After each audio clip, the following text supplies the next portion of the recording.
After buying and selling hundreds of properties for investors, I've noticed 4 common mistakes people make when buying a property. And it's these mistakes that end up costing you thousands of pounds and years of wasted time. So in this video, I'll show you what these 4 mistakes are and how to avoid them to set yourself up for long-term wealth. Let's start with something most people get wrong and it ends up costing them 50% more. So coming from an Indian family, money wasn't something we ever talked about. My parents were too busy surviving, keeping food on the table, paying bills, doing what they had to do. When it came to money, I was figuring things out as I went. So when I went to buy my first property in 2013 for £105,000, the only thing I knew about was the deposit. But that's when all the surprises came. The broker had his fee, the solicitor sent me an invoice, I had to sort carpets and blinds, more money gone. Then the insurance came, a few bits of furniture. Before I knew it,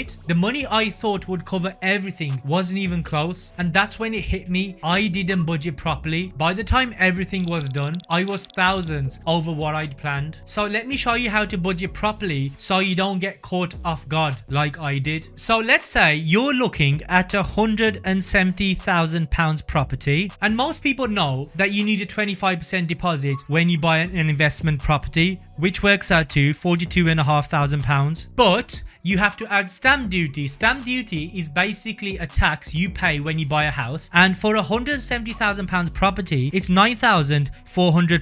£9,400 is a lot of money. Then you've got solicitor fees, let's say £1,500. Add your broker fees, give or take £500. If you're having a survey done, which you really should be, it will easily cost you £300. Insurance, let's say £350 a year. You might need to refurb the property as well, let's say £10,000 just for this video.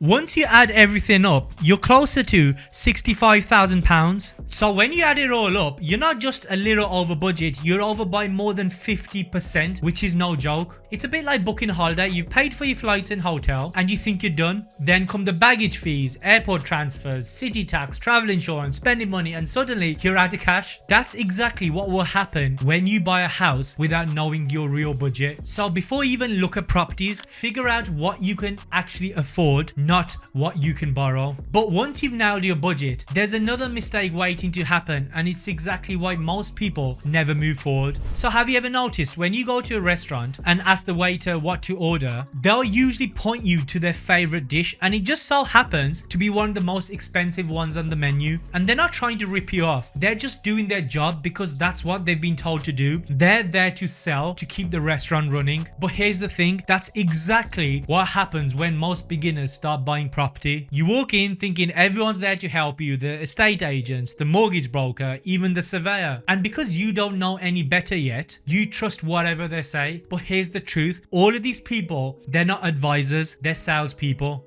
They're incentivized to make money for themselves. They don't get paid for telling you not to buy a property or go with another lender instead. But this doesn't mean they're all bad and out to get you, but you should treat their advice as input, not instruction, and always do your own checks first. But how do you do that? I use a simple framework called Drive, and it'll help you stay in control of every decision, no matter who you're dealing with. D is define your goal. Be crystal clear on what you want, your area, budget, and strategy before you even speak to an agent or broker. Then research independently. Don't just take their word for it. Double check the listings, rent figures, and mortgage options yourself. Then I is to interview them, not idolize them. Ask them questions that most beginners are too shy to ask, like how do you get paid, or why are you recommending this mortgage product over others? And here's why it matters. Around 60% of first-time buyers, they sign a mortgage they don't fully understand because they just follow their broker's advice blindly.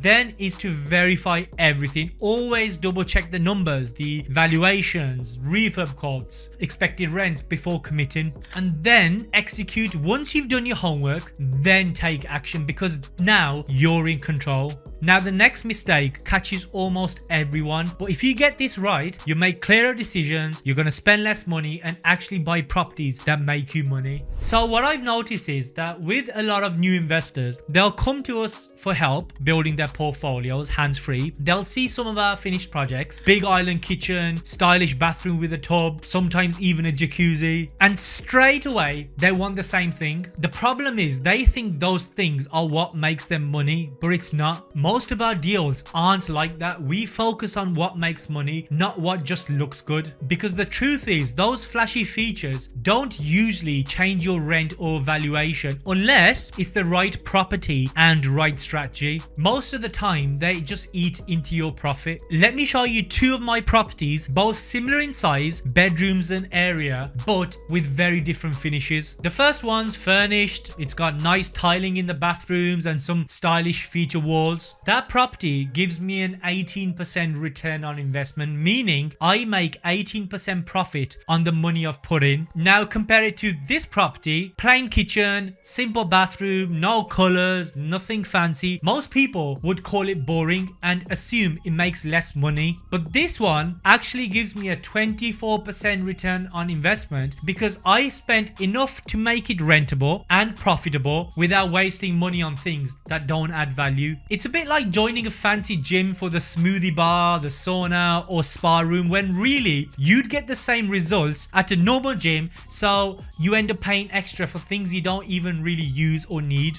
Property's the same. If you don't avoid emotional decisions, you'll end up overpaying for a dream house that looks great on paper but performs like a bad investment. So how do you avoid making emotional decisions? Before you splash out on fancy features, run every refurb decision through what I call the profit filter. It's basically 3 quick checks that keeps you focused on what actually makes money. First, add rent. Will this actually increase your monthly rent? If not, it's probably not worth it. Second, add value. Will this help your property revalue higher when you sell or refinance? If it doesn't move the needle on your valuation, just skip it. And third, add appeal. Will this attract better tenants or reduce voids? Sometimes a small upgrade can help you rent quicker, but it still has to make sense on paper. If it's not a clear yes to at least one of those 3, don't spend on it. Using this profit filter will make sure that you're focused on the profit without overspending.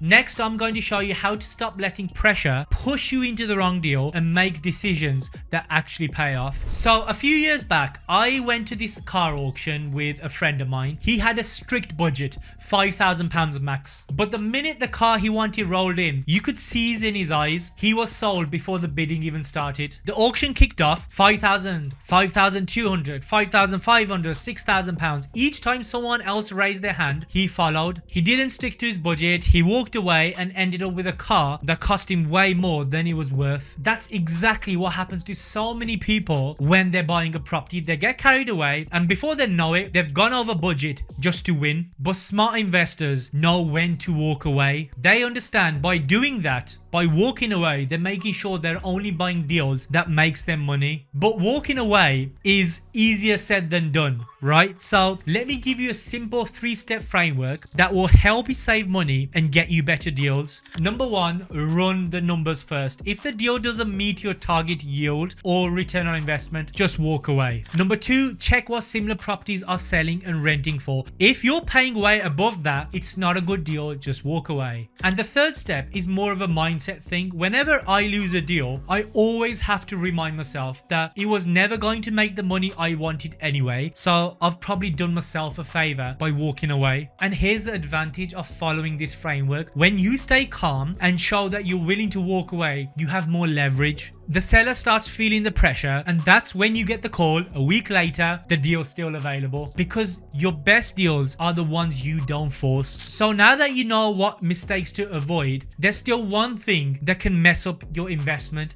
It's buying the wrong type of property. So in this video, I'll show you exactly what type of properties to avoid. So I'll see you over there.